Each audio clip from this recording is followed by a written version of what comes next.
Youth sentenced to hard time were less likely to reoffend and end up behind bars.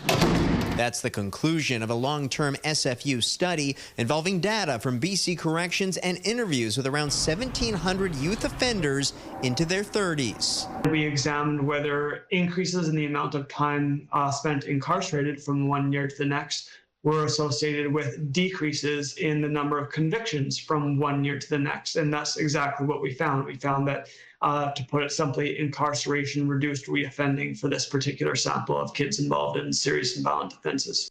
He says research is ongoing whether prison acted more as a deterrent or as rehabilitation.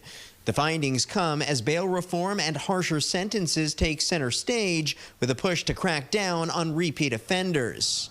When will this government finally accept that their hug-a-thug, catch-and-release system is putting our people at risk?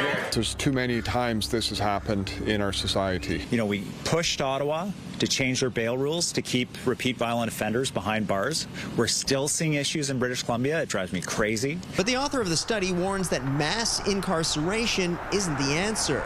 And that's what the United States did. They casted a wider net. More people were incarcerated for less serious offenses.